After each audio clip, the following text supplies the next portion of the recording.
آنظر صلی اللہ علیہ وسلم نے عربوں سے محبت کرنے کی تاکیدی ہدایت فرمائی ہے جی، اور 3 وجوہات بیان فرمائی ہیں. ٹھیک ہے. ایک تو یہ ہے کہ میں عرب ہوں، دوسرا یہ کہ قرآن شریف عربی میں ہے، اور تیسرا یہ کہ یوم قیامت یا جنت کی زبان عربی ہوگی. ٹھیک. سوال یہ ہے کہ اسلام کی بین الاقوامی حیثیت کے باوجود صرف عربوں کے بارے میں یہ خصوصی سفارش کیوں فرمائی گئی؟ اولاد کے متعلق بھی فرمائی ہے کوئی اپنی نسل کے متعلق کہ نہیں؟ جی یاد نہیں. آپ سید ہیں کہ نہیں؟ اللہ کے فضل سے. آپ کو عربوں کی بات یاد رہی ہے، سیدوں کی بات نہیں یاد رہی؟ نہیں تو وہ تو ہم روز آپ بھی اعتراض کے نیچے آ رہے ہیں، یہ میں بتانا چاہتا ہوں. جو آپ عربوں پہ کر رہے ہیں جی آج جناب بھی اسی اعتراض کی زد میں ہیں.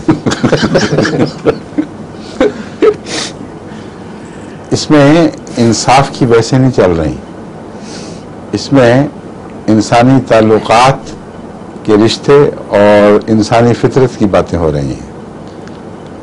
ایک انسان اپنے ماں باپ کے بچوں سے پیار کیوں زیادہ کرتا ہے باقیوں کے مقابلے پر؟ کیا وہ غیر منصف ہے؟ بے میں انسان کا برابر حق نہیں ہے؟ بس آن صلی اللہ علیہ وآلہ وسلم نے سب کا حق خود برابر ادا کیا ہے، کہیں تفریق نہیں کی.